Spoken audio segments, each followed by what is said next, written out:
Hello. So today we're going to start talking about the C language and talk a little bit about how it compares with Java and the memory model that we're going to use, and introduce you directly to the most confusing part of using C for the first time, which is pointers and the direct access that you have to memory. So the C language is a systems language that was originally developed for the Unix operating system. It is an imperative compiled language with static typing. These are things that you may not necessarily have a lot of meaning associated with those terms right now, and that's okay. You'll talk a lot more about these things when you get to CS 430, where you talk about programming languages. C was considered high level at the time that it was invented. It is now considered to be much more of a low level language now that we've invented a lot more levels of abstraction in our programming.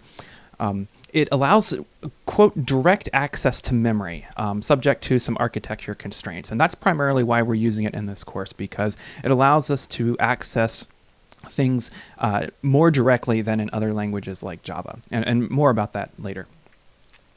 There are actually a bunch of different compilers and standards for C, and we're going to stick to using the GNU compiler and the standard C99.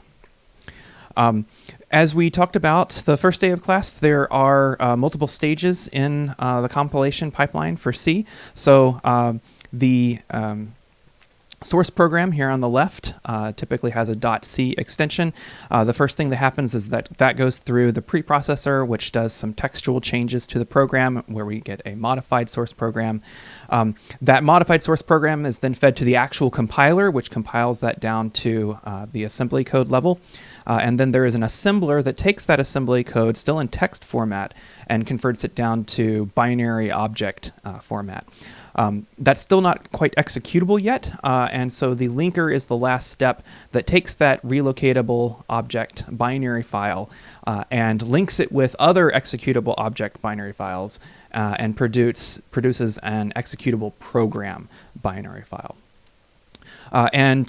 Typically we combine at least these first three phases of compiling, and in fact if you invoke GCC, that's actually a wrapper around the entire pipeline. So we are generally not going to be invoking GCC directly in this course. Generally, we're going to use something called a makefile to streamline the build process.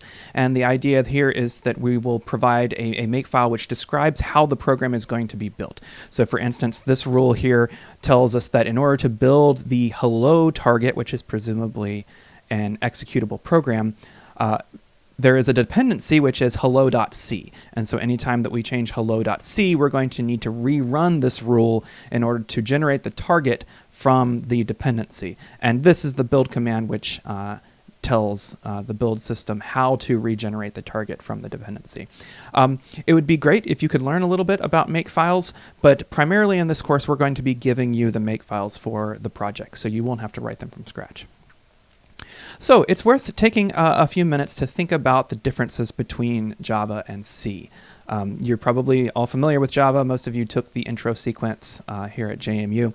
And so it would be worth pausing the video at this point and taking a look at this Hello World program. This is Hello World in C, and seeing how many things you can identify that are different than Java. So go ahead and pause the video for a second and see how many you can identify.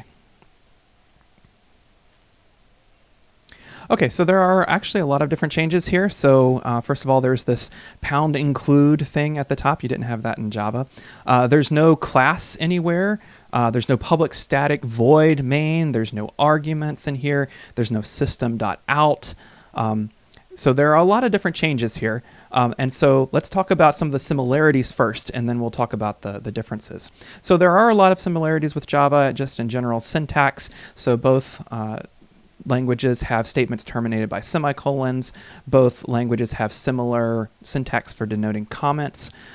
Both languages have similar basic types like int and char and float and double.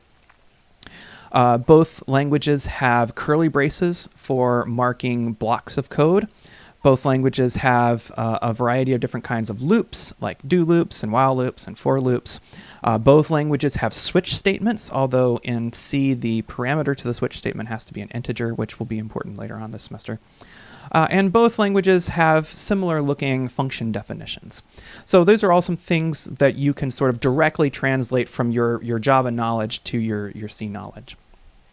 There are, of course, a lot of differences, however. So one of the first ones are these preprocessor macros. So there is no preprocessor in Java. So that's something new for C. So we'll talk about this more as the semester goes on. Functions have to be declared before they're used in C. And so this now introduces a distinction that we're going to make between a function's declaration and a function's definition. So a declaration says there is going to be a definition for this function somewhere, and then the definition is the actual code associated with the function. This allows us to separate the interface of our code from its implementation. And in C, it's traditional to actually put these two different things into two separate files. So all the declarations go into a .h file. The H stands for header. And all of the definitions go into an implementation file, which is the .c file. There are fewer built-in types. And in fact, C doesn't even by default have a Boolean type. You have to include a header file, stdbool, standard bool, in order to get that. And under the hood, a Boolean is actually just an integer. 0 is false and anything else is true. There is no built-in string type in C, and we'll spend a day or so talking about that and the ramifications of that. In C, strings are just arrays of characters, and in some ways that makes things a little bit simpler to reason about, but it also introduces a lot of complexity. There are no packages, no classes, or built-in exceptions. C is not an object-oriented language, and so that is going to have a significant effect on the way that we program in it. And finally, there are different ways of doing I/O. So you don't do standard.out or anything like that. We'll be using functions like printf, fgetS, and scanf in order to do input and output. And these are a little bit more powerful maybe than some of the things that you're used to from Java, but it is a little bit more difficult to use at the very beginning because you have to learn all of these formatting codes in order to output the data in the format that you desire. So there's a lot of documentation about this, and there's some documentation on the course website as well. So I encourage you to take some time reading the documentation to see how that works.